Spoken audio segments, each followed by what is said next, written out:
진정한 축복, 진정한 축복이라는 제목으로 함께 말씀 나누겠습니다. 혹시 여러분들 공포영화 좋아하시나요? 공포영화 보신 적은 있죠? 전설의 고향 뭐 이런 것들 있잖아요. 공포영화 보신 분들은 있지만 그다지 좋아하진 않는 것 같아요. 저도 좋아하진 않습니다. 그 영화를 보면은 막 뭔가 심리적으로 불안하고 무섭잖아요. 근데 공포영화의 특징이 있습니다. 공포영화의 특징이 뭐냐면 뻔한데 무섭다라는 거예요. 그 내용들을 보면 이렇습니다. 꼭 들어가지 말라고 하는 곳에 꼭 들어갑니다. 이 공포영화는 꼭 그래요. 그래서 병원이 폐쇄가 됐는데 꼭 들어가요. 그리고 어두컴컴한 터널 같은 데로 꼭 들어가요. 저희 같으면 안 들어갈 것 같은데 꼭 주인공들은 들어갑니다. 그러면서 어떠한 해프닝이 벌어지죠. 또 주인공에게 위험이 제일 많이 닥치지만 사실은 주인공이 죽기보다는 다른 사람들이 죽습니다. 그리고 영화에 보면 혼자 막 살려고 발버둥 치는 사람들 나오잖아요. 좀 가볍게 등장하는 사람들. 이런 사람들은 웬만하면 거의 영화 초반에 거의 다 죽어요. 공포영화가 그렇더라고요. 그리고 공포영화에 나오는 그 사람들은요, 아이들의 말을 주의 깊게 듣지 않습니다. 무시해요. 또 경찰은 꼭 현장에 늦게 도착을 합니다. 제가 봤던 이 공포영화들의 특징은 이렇더라고요. 여러분들이 봤던 공포영화는 어떻습니까? 그럼에도 불구하고 이런 내용을 아는데도 불구하고 무섭습니다. 왜일까요? 인지심리학자 김경일 교수는요, 이것을 불확실의 공포라고 합니다. 불확실의 공포. 불확실하기 때문에 심리적으로 불안하고 또 무섭다라는 거예요. 공포영화를 알면서 보면은 사실 별로 안 무서울 수도 있어요. 근데 언제 귀신이 나올지, 무서운 사람이 등장할지, 어떤 해를 입을지 모르거든요. 불확실하다는 겁니다. 그래서 만약에 공포영화에서 불확실성을 없앤다면, 예를 들어서 이런 거죠. 귀신이 나오기 전에 영화 장면에 갑자기 카운트다운이 시작되는 거예요. 5, 4, 3, 2, 1 그리고 자막이 등장합니다. 귀신 등장! 하고 귀신이 나타난다면 오히려 무서움보다는 우스워지지 않을까라고 이야기를 합니다. 인간은 그렇게 불확실할수록 불안이 커집니다. 불확실할수록 불안이 커집니다. 반대로 확실하다는 느낌이 들면은 불안은 감소합니다. 그래서 최근에도 최근까지는 아니지만 좀 있었지만 굉장히 불안을 느낀 시대가 있었습니다. 바로 코로나 시대입니다. 불확실하거든요. 어떻게 될지 모르거든요. 사람들이 불안을 느끼고 거기서 무서움을 느꼈습니다. 근데 반면에 확실하다는 느낌이 든다면 불안이 확연하게 감소한다라는 것입니다. 오늘 말씀해 보면 사도 바울이 고린도 교회 성도들을 향해서 연보를 권면합니다. 연보가 뭘까요? 우리 잘 쓰지 않는 단어죠? 연보. 성경에는 연보라는 단어가 나오는데요. 연보의 사전적 의미는 이렇습니다. 연보의 사전적 의미는 인터넷에 그냥 치면 이렇게 나와요. 첫 번째는 자기의 재물을 내어 다른 사람을 도와줌. 두 번째는 주일이나 축일에 하나님에게 돈을 바침. 우리 이 두 번째를 뭐라고 하죠? 헌금이라고 하죠. 하나님께 바친다라고 해서 헌금이라고 합니다. 그래서 헌금, 그러한 돈을 말합니다. 연보란 사전적으로 그러한 의미를 갖고 있는데요. 우리가 오늘 읽어봤던 고린도 후서 8장, 그리고 더 나아가서 고린도 후서 9장, 8장과 9장에 보면 연보라는 단어가 총 6번 등장합니다. 우리가 읽고 있는 한국어 성경에는 연보라고 다 번역이 되어 있는데요. 사실은 이 6번 중에서 총 3개의 단어로 나눠져요. 원어는 3개로 나눠집니다. 그 뜻은요, 돈이 아니에요, 돈. 헌금, 돈, 물질이라는 개념으로 쓰여지지 않습니다. 그 원어의 뜻은 이렇습니다. 관대함, 풍성함, 그리고 축복이라고 말합니다. 그런 의미에서 본다면 우리가 드리는 연보, 즉 헌금이라고 말하는 것은요, 그 일부라는 것이죠. 우리가 하나님께 표현하는, 또 성도들에게 표현하는 관대함, 풍성함, 그 축복의 일부가 바로 물질로 드리는 헌금이 되는 것으로 이해하면 되겠습니다. 그런데 헌금을 드리면서도 사실 이러한 부분이 고백되기가 쉽지가 않아요. 나의 관대함, 풍성함, 이건 나의 축복이다 라고 고백하기가 쉽지 않다라는 겁니다. 왜냐하면 우리는 불확실한 시대를 살아가고 있기 때문입니다. 돈이 없으면 안 될 것 같은 불안이 우리에게는 있거든요. 그렇다면 불확실한 세상을 살아가면서 불안할 수밖에 없는 우리가 어떠한 마음을 가지고 어떻게 헌금을 드리고 어떻게 이러한 마음, 관대함, 풍성함, 축복을 누릴 수 있을지, 축복을 또 할 수 있을지 오늘의 말씀을 통해서 함께 나누어 보고 결단해 보고자 합니다. 오늘 고린도후서에서 보면요, 사도 바울은 예루살렘 교회를 위한 연보를 권면합니다. 다시 한번 말씀드리지만 연보라는 것은 물질만을 이야기하는 게 아닙니다. 예루살렘 교회를 위해서 기도하고 그들과 함께 공감하고 그리고 그들을 위해서 물질의 지원도 하고 여러 가지 측면이 있다는 거죠. 고린도 교회는 1년 전에 어려움에 빠진 예루살렘 교회를 돕고자 연보로서 그 연보의 차원으로서 모금을 했습니다. 돈을 좀 모았어요. 1년 동안 모으려고 했는데 고린도 교회에 어떠한 문제가 있었는지 이 모금 운동이 중간에 멈춘 거예요. 중단이 됐습니다.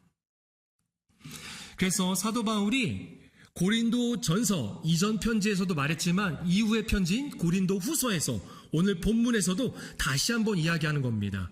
그 중단됐던 거 다시 재개해라. 지금 예루살렘 교회가 어렵다. 흉년으로 힘들다. 그들을 위해서 너희가 기도하고 마음을 쓰고 그리고 후원도 해야 된다. 지원도 해야 된다. 라는 본문이 바로 오늘 본문입니다. 그러면서 마게도냐 교회를 설명해요. 마게도냐 교회는 굉장히 어려운 상황 가운데서도 그들이 환난을 당하고 있음에도 불구하고 그들은 자신들보다 더 어려운 형편에 있는 예루살렘 교회를 도왔다. 그것도 자발적으로 했다. 시켜서가 아니라 억지로 한 것이 아니라 자발적으로 그 풍성한 연보를 드렸다라는 것입니다. 그런데 마게도냐 교회가 그렇게 할 수 있었던 이유가 있습니다. 그들도 어려운데 어떻게 또 다른 어려운 사람들을 도울 수 있을까요? 그렇게 할 수 있었던 이유는 바울이 이렇게 설명합니다. 그들은 먼저 자신을 주께 드렸다라는 겁니다. 먼저는 물질을 드린 게 아니라 자신을 드렸다라는 거예요. 자신을 하나님께 드렸다라는 거죠. 그러했기 때문에 그 일환으로 물질도 드릴 수 있었던 것입니다. 그러니까 예루살렘 교회를 돈으로 후원했다는 개념보다 하나님께 내 자신을 드렸기에 할 수 있었던 그 신앙의 모습이었다라는 거죠. 여러분 그렇습니다. 헌금하는 거 쉬운 거 아닙니다.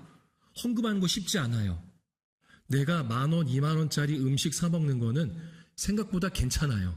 할 수 있는데 헌금 10,000원에서 20,000원 드리는 거 쉽지 않아요. 이거 현실 아닙니까? 쉽지 않아요. 물론 쉽게 하는 분들도 있지만 대부분이 쉽지 않습니다. 줄이는 건 쉬워도요, 더 늘리는 건 어렵습니다. 왜냐? 하나님께 내 자신을 드리지 않으면요, 이거 할 수가 없거든요. 헌금이라는 것은요, 주님께 예물을 드리고 또 연보의 개념을 본다면 누군가를 위해서 기도하고 그 사람들을 위해서 공감하고 그 사람들을 위해서 눈물을 흘리며 함께 웃어줄 수 있는 이러한 연보는요, 내 자신을 하나님께 드리지 않으면 할 수가 없습니다. 억지로 하고 인색하게 되는 거예요. 그런 마음으로 드리고 나서는 꼭 내가 그것을 또 평가해요. 헌금이 어떻게 쓰여지나, 내가 봉사한 게 과연 결과로 내가 원한 결과로 나왔나 판단하고 재단합니다. 여러분, 헌금을 드리는 게 먼저가 아닙니다. 하나님께 내 자신을 먼저 드려야 합니다. 그것이 진정한 축복의 시작입니다. 그게 시작되지 않고 헌금을 드리면요, 우리는 계산적여질 수밖에 없어요. 이상한 세상의 논리를 가져올 수밖에 없어요. 마치 투자의 원리. 내가 하나님께 10만 원을 드렸대 하나님 나에게 30배, 60배, 100배로 갚아줘서 1억이 되게끔 해주셨다라는 이상한 논리를 가져올 수밖에 없습니다. 그러니 내 자신을 먼저 드리는 축복의 삶을 사시길 바랍니다. 우리 본문 6절과 7절 두 절인데요. 우리 같이 한번 읽어보겠습니다. 그러므로 우리가 디도를 권하여 그가 이미 너희 가운데서 시작하였은즉 이 은혜를 그대로 성취하게 하느니라. 오직 너희는 믿음과 말과 지식과 모든 간절함과 우리를 사랑하는 이 모든 일에 풍성한 것 같이 이 은혜에도 풍성하게 할지니라. 아멘. 바울은 우리의 연보, 우리의 물질, 때론 우리의 헌신, 우리의 봉사, 우리의 마음씀 이런 것들을 통해서 서로 간에 축복이 되기를 권하고 있습니다. 그 표현을 이렇게 말하는 거예요. 그 은혜를 성취해라. 그 은혜를 성취해야 된다라는 것입니다. 연보를 은혜라고까지 표현하고 있습니다. 왜냐하면 이미 고린도 교회의 성도들은요, 믿음과 말과 지식과 간절함과 사랑하는 일에 이미 풍성함을 누리고 있었기 때문입니다. 근데 이미 누리고 있는 그 풍성함을 우리만 누리는 게 아니라 이제 어떻게 하라고요? 더 나아가서 다른 성도들 그리고 다른 교회들에게 전해주라는 거예요. 그렇게 나눠줄 수 있어야 된다는 겁니다. 그것을 이렇게 표현하는 거예요. 은혜를 성취하라. 그러면 그 은혜가 풍성하게 될 것이다. 그런데 대부분 나 자신을 볼 때 그렇게 생각합니다. 나는 풍성하지 않아. 난 부족해. 나는 경제적으로 아직 그렇게 좋은 상황이 아니야. 내 육체는 아직 아니야. 건강도 아니고 난 지식도 부족하고 아니 나는 믿음도 부족해 라고 느낄 때가 있습니다. 하지만 주님은 이미 우리에게 그 필요를 다 채워주셨습니다. 그래서 바울은 돈 내는 것을 연보하는 것을 라고 말하지 않습니다. 그러니까 연보라는 것을 너네 돈 내라 라고 말하는 게 아닙니다. 너네 물질을 내야 된다 라고 말하지 않습니다. 오히려 그 은혜를 성취하라 라고 말하는 거예요. 이미 우리에게 주신 걸 가지고 우리는 감당하면 된다라는 것입니다. 독일의 소설가 헤르멘 헤세의 데미안이라는 소설이 있습니다. 데미안. 이 데미안에 보면요, 유명한 구절이 있습니다. 새는 알에서 나오려고 투쟁한다. 알은 세계다. 태어나려는 자는 한 세계를 깨뜨려야 한다. 여러분, 부족하다고 느끼는, 주님이 주신 은혜가 풍성하지 않다고 생각하는 그 세계를 깨뜨려야 합니다. 내 육체는 부족해. 난 지식도 부족해. 내가 뭘 하겠어? 라고 하는 그 세계를 깨뜨려야 되는 것입니다. 여러분, 계란 좋아하시죠? 예, 계란 안에는요, 생명이 있습니다. 물론, 무정란에는 없지만 유정란에는 생명이 있습니다. 근데 그 생명이요, 알 밖으로 나오지 못하면 어떻게 되죠? 죽어요. 죽은 거예요. 반드시 알 밖으로 나와야 합니다. 우리가 하나님이 주신 은혜를 성취하려면 내 상황과 여건은 여전히 부족하다라는 생각을 깨뜨려야 합니다. 그렇게 은혜를 또 다른 사람에게 또 다른 곳으로 흘려보내야 풍성해질 수 있고 그것이 생명이 되는 것입니다. 이미 우리에게 주신 풍성함을 가지고 그 풍성함을 흘려보내는 그러한 삶을 사시길 바랍니다. 그렇게 은혜를 성취하는 진정한 축복의 성도가 되시기를 바랍니다. 우리 이어서 8절 말씀, 8절 함께 읽어보겠습니다. 내가 명령으로 하는 말이 아니요 오직 다른 이들의 간절함을 가지고 너희의 사랑의 진실함을 증명하라. 아멘. 바울은 너희의 사랑의 진실함을 증명하라 라고 말하고 있습니다. 사랑한다고? 그럼 그 사랑 증명해봐 라는 거예요. 여러분, 사랑하는 것과 좋아하는 것은 다릅니다. 사랑하는 것과 좋아하는 것은 다릅니다. 여러분, 성경 좋아하시나요? 이런 반응이 올 줄 몰랐는데 대답은 안 하시면 다들 좋아하시죠? 성경을 좋아하실 거라고 저는 믿고 싶습니다. 믿고 싶습니다. 좋아합니다. 근데 이것을 제가 좋아라고 해서 하는 게 아닙니다. 왜냐하면 좋아하는 것은 감정이기 때문에 내가 좋아서 좋아하는 겁니다. 좋아서 좋아하는 거예요.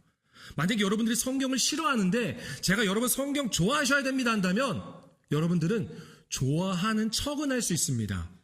하지만 그것은 진짜 좋아하는 게 아니라는 거죠. 왜냐하면 좋아하는 것은 감정이기 때문입니다. 하지만 사랑은 다릅니다. 사랑은 달라요. 사랑은 의지적인 것입니다. 의지적인 것이에요. 그래서 절대 사랑할 수 없는 상대를요, 사랑으로 품는다는 그러한 의지적이 필요하다는 것이죠. 그런 의지가 필요합니다. 사랑할 자격이 있어서 사랑하는 게 아니라 내가 사랑해야 할 대상이기 때문에 의지를 갖고 결단하며 사랑하는 것입니다. 여러분 지금 그런 사랑하고 있지 않습니까? 예, 함께 있는 사람들 사랑스럽나요? 예, 사랑스러울 때도 있지만 정말 이걸 어떻게 사랑해야 될까? 라는 마음이 들 때도 있잖아요. 그럴 때 어떻게 해요? 의지적으로 사랑하는 거잖아요. 의지를 가지고. 사랑은 그렇게 의지를 갖고 결단하며 하는 것입니다. 바울은 그렇게 의지적으로 사랑의 진실함을 증명하라고 말하고 있는 것입니다. 왜 그렇게까지 의지적으로 사랑을 증명하라고 하는 것일까? 우리 이어서 9절 말씀, 9절 함께 읽어보겠습니다. 우리 주 예수 그리스도의 은혜를 너희가 알거니와 부요하신 이로써 너희를 위하여 말미암아 너희를 부요하게 하려 하십니다. 아멘. 가난한 자들이 하나님의 의로서 부요하게 된 것은 예수 그리스도의 은혜, 다시 말해서 예수님의 십자가의 희생이 있었기 때문입니다. 예수님의 희생으로 부유해진 자들은 예수님의 희생인 십자가를 따르게 되어 있습니다. 자기 희생적 모습을 통해서 결국 사랑의 진실함을 증명해 나아가는 거예요. 십자가의 사랑을 경험한 사람은요, 그 십자가의 사랑을 나타내게 되어 있습니다. 더 쉽게 말해볼까요? 내가 사랑을 받은 것을 안다면 나는 누군가를 사랑하게 되어 있어요. 그 사랑을 보여주고 흘려보내게 되어 있다는 거죠. 그런데 우리의 마음이 그렇지 못할 때가 있습니다. 그래서 형편과 상황을 핑계 삼아 사랑을 실천하는데 미루곤 합니다. 그러나 사랑을 증명하는 것은 물질의 문제가 아닙니다. 바로 마음의 문제입니다. 마음만 있으면요, 가진 것이 많든 적든 그 사랑을 증명할 수 있고 실천할 수 있습니다. 여러분 잘 아는 이야기 있죠? 예수님과 부자 청년의 이야기. 예수님과 부자 청년의 이야기가 있습니다. 예수님께서 부자 청년에게 소유를 다 팔고 가난한 사람들에게 나눠줘라. 그리하면 하늘에서 보화가 있을 것이다. 라고 약속하십니다. 이 표현을 그냥 단면적으로 보면은 예수님 너무한 것 같아요. 아니, 소유가 얼마나 많은데 부자 청년이잖아요. 근데 그걸 다 팔라고 하다니 차라리 일부 팔아서 가난한 사람들에게 나눠주라는 말은 이해가 돼요. 근데 그 소유를 다 팔라는 것은 좀 너무해 보입니다. 그런데 왜 일부가 아니라 다 팔아서 가난한 자들에게 나눠주라고 말씀하셨을까요? 부자 청년의 마음은 다 그가 가진 소유에 있었기 때문입니다. 100% 다 그가 가진 소유에 그의 마음이 있었기 때문에 예수님께서 그렇게 말씀하신 거예요. 예수님께서는 물질에 대해서도 한번 말씀하신 적이 있습니다. 내 보물이 있는 그곳에는 내 마음도 있다. 너의 재물이 있는 그곳에 너의 마음이 있다 라고 말씀하셨어요. 우리의 마음이 어디에 있는가 점검해 보아야 합니다. 의지적으로 사랑을 증명하려고 해야 합니다. 그렇지 않으면 우리는 그리스도께서 나를 부유하게 하신 그 은혜를 누릴 수가 없습니다. 김영성 목사님은 교회 밖 하나님 나라라는 자신의 저서에서 이렇게 고백을 합니다. 내가 무엇을 소유하기 위해 한 일은 남는 게 없습니다. 유명해진 것 같아도 남는 게 없습니다.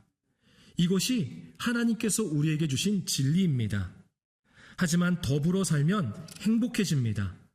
자신을 위해서는 될 수 있는 대로 적게 소유하고 남을 위해 살아야 합니다.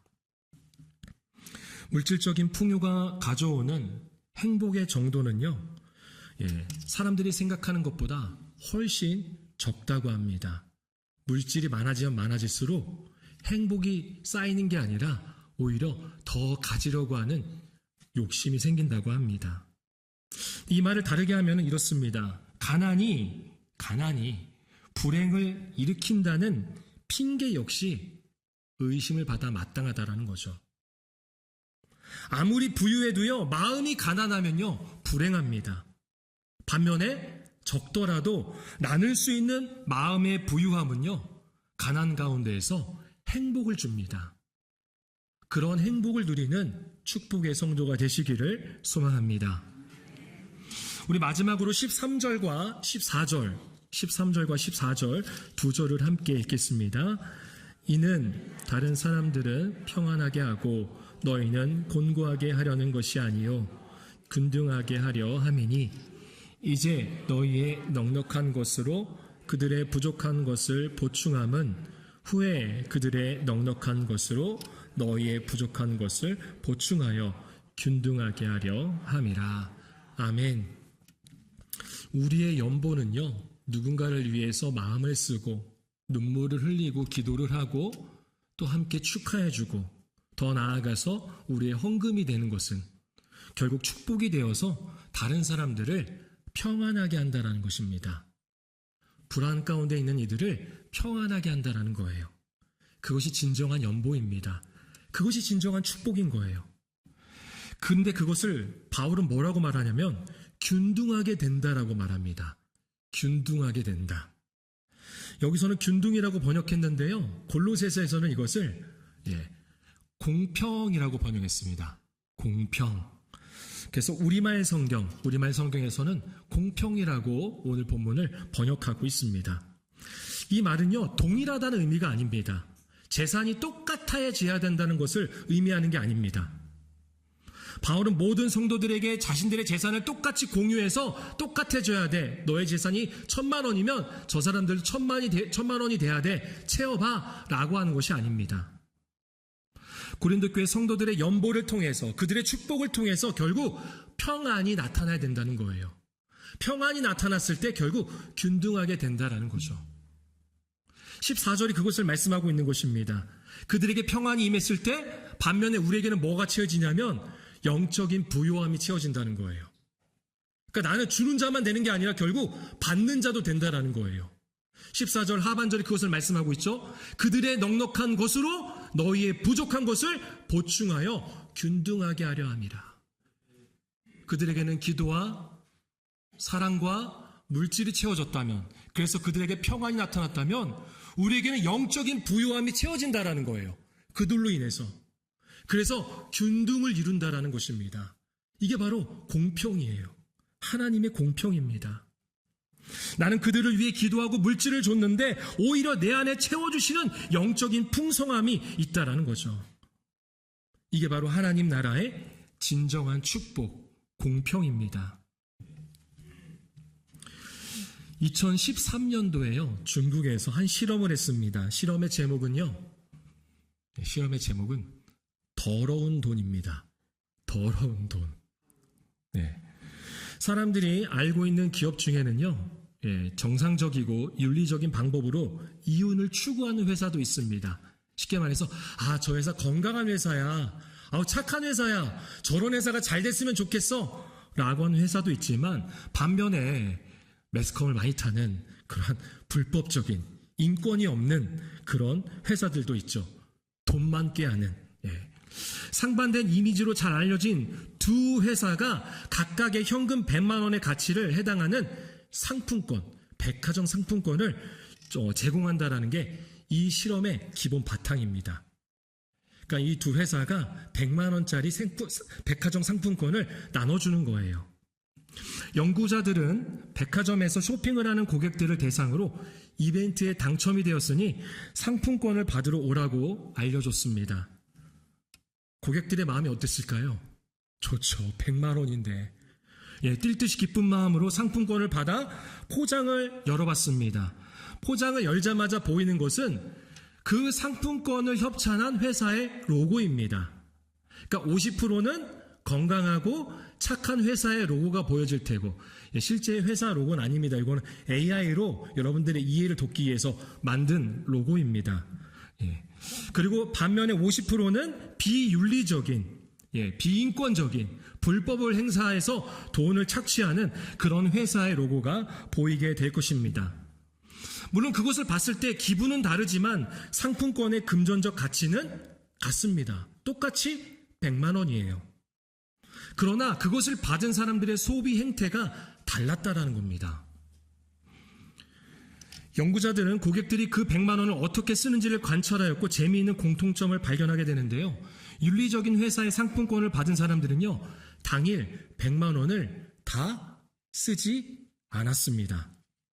반절 정도만 소비하고 나머지 돈은요, 다음에 더 요긴하게 쓰기 위해서 남겨놓았습니다. 사는 품목도 꼭 필요한 생필품 종류만 고민하면서 샀다고 합니다. 그만큼 쇼핑하는 시간도 당연히 오래 걸렸겠죠. 그러나 문제가 있는 회사의 상품권을 받은 이들은요, 받은 즉시 해당 백화점에서 빠른 속도로 그 돈을 다 써버리고 말았다고 합니다. 말하자면 충동 구매를 했던 것이죠. 그 100만 원으로 무엇을 할 수 있을까요? 라는 질문에 대한 대답도 상반적이었다고 합니다. 그러니까 이런 질문을 한 거죠. 100만 원으로 무엇을 할 수 있을까요? 윤리적인 회사에서 제공받은 상품권을 받은 사람들은요, 우유도 살 거고요, 빵도 살 거고요, 옷도 살 거고요, 이거 고기도 살 수 있겠어요. 다양한 품목을 이야기했지만 비윤리적인 기업의 상품권을 받은 사람들은요, 이거 100만 원짜리를 뭘 할 수 있겠어요? 라면서 절반의 가치로만 추정했다라는 것입니다. 즉, 나쁘게 번 돈은 가치가 훨씬 낮게 느껴지고 그렇게 낭비하게 된다라는 것이죠. 그러다 보니까 오늘날 많은 기업들이요, 천문학적인 액수의 광고비를 제품을 홍보하는 데 쓰는 게 아니라 기업의 이미지를 바꾸는 데 사용을 합니다. 착한 기업, 건강한 기업, 그런데 돈을 많이 써요. 그래서 막 기부를 엄청 해요. 우리 회사는 착한 일 많이 한다, 이런 홍보를 엄청 많이 합니다. 착한 기업으로 보여야 소비자도 또 그 회사에서 일하는 직원도 긍정적인 영향을 받기 때문입니다. 저는 여러분들이 열심히 또 합법적으로 수고하고 땀 흘려 돈을 벌고 있다고 생각합니다. 정말 생명과도 같은 돈입니다. 정말 가치 있는 것이죠. 그 가치를 통해 필요 이상의 잠깐뿐인 또는 거짓된 평안을 누리려고 하기보다는 다른 이들의 평안을 축복하는, 하나님이 인정하는 그런 가치에 사용하였으면 합니다. 우리 주님께서 내가 드리는 것 이상으로 나에게 영적인 부요를 채워주시리라 믿습니다. 그렇게 공평이 나타나는 하나님의 나라가 저와 여러분들을 통해서 만들어질 줄로 믿습니다. 말씀을 정리합니다. 송기론 목사님이 대표로 계시는 행복가정 NGO 단체가 있어요. 행복가정 NGO 단체, 하이패밀리라고 하는데요. 이 하이패밀리에 나눔 10계명이 있습니다. 10가지 다 소개하기에는 시간상 안 될 것 같아서 그 중에서 5가지만 소개할까 합니다. 첫 번째는요, 부자가 돼주지 말고 주어서 부자가 되라는 겁니다. 가난한 사람은 소유가 적은 사람이 아니라는 거죠. 나눔이 적은 사람이 가난한 사람이라는 거예요. 그래서 진짜 부자는 소유가 많은 사람이 아니라 나눔을 많이 하는 사람이 진짜 부자다라는 겁니다. 두 번째로는 나눔은 사랑을 재는 온도계라는 겁니다. 그래서 참 사랑은 입술로 하는 게 아니라 손끝으로 한다고 합니다. 입술이 아니라 손끝으로 증명이 된다는 거죠. 그래서 하나님이, 신이 두 손을 주신 이유는 한 손으로는 나를 위해서, 내 가정을 위해서, 내 공동체를 위해서고 남은 한 손은 다른 사람을 위해서 주셨다라는 거죠. 그래서 그렇게 써야 된다라는 겁니다. 세 번째로는 1%로 시작해라 랍니다. 1% 너무 작은 거죠. 그래서 작은 도토리 하나에 참나무의 꿈이 있다고 합니다. 도토리 하나는 너무나도 작지만 그 하나에는 어마어마한 참나무의 꿈이 있다라는 거죠. 그래서 많은 것을 주려 하다가 기회를 놓치기보다는 작은 것으로 기회를 붙잡아야 한다는 겁니다. 그렇게 될 때 하나님께서는 그 작은 도토리 하나로도 참나무가 되게 하시는 그러한 역사를 펼치신다라는 거죠. 그리고 9번째입니다. 9번째 보면 이렇게 말하고 있죠. 어려서부터 나눔을 가르쳐라. 늙어서는 어렵다고 합니다. 그래서 어려서부터 나눔을 가르치라고 하는데, 받기만 하고 줄 모르는 바보가 아니라 베풀 줄 아는 천재로 키워야 한다라는 겁니다. 실제로 EBS에서 실험을 했어요. EBS에서 실험을 했는데 전국에 있는 고등학생 상위 0.1%, 성적으로 상위 0.1% 되는 학생들을 봤더니 약 800명 정도가 된다고 합니다. 이 학생들을 조사했더니 공통점이 있었어요. 그건 바로 이타적 삶이었습니다. 이타적 삶. 남을 배려하고 남을 먼저 생각하는 삶. 쉽게 말해서 쟤 참 착해 라는 사람이었다라는 거예요. 우리가 이러한 나눔을 가르칠 수 있어야 됩니다. 마지막 10번째는 나눔의 축복을 누려라입니다. 준다의 미래형은요, 준다의 미래형은 줄 것이다가 아니라 받을 것이다 라고 합니다. 받을 것이다. 내가 베풀면 내가 아니더라도 누군가가 받게 된다는 것이죠. 그게 내 자녀가 될지, 내 부모가 될지, 또는 내 손주가 될지는 모르지만 하나님께서는 반드시 그 뿌린 거에 대해서 그 열매, 그 결실을 맺게 해주십니다. 우리가 그러한 나눔의 축복을 누리게 돼야 될 줄로 믿습니다. 안 그래도 불안도가 높은 정말 현대 사회를 우리는 살아가고 있습니다. 불안이 클수록 사람들은 인색해집니다. 사람을 조심하고 타인을 경계하며 더욱 불안해하기 시작합니다. 그러나 예수의 십자가의 부요함을 마음에 새긴 사람들은요, 마음에 불안이 아니라 넉넉함이 있습니다. 그 마음에 평안이 있어요. 그 평안으로 다른 이들을 또 평안을 축복합니다. 함께 웃고 울어주고 기도해주고 물질로 지원합니다. 그럴 때 소모가 되는 것이 아니라 오히려 더 부욕해 되는 것을 경험하게 됩니다. 하나님의 공평이 나타나게 되는 것이죠. 여러분, 진정한 축복, 그 연보를 통해서 은혜를 성취하시길 바랍니다. 하나님의 은혜가 나의 삶과 그리고 우리 교회 안에 풍성해지리라 믿습니다. 또한 우리는 누군가를 축복함을 통해서 예수님의 사랑을 증명하는 축복의 성도, 축복의 교회가 되기를 소망합니다.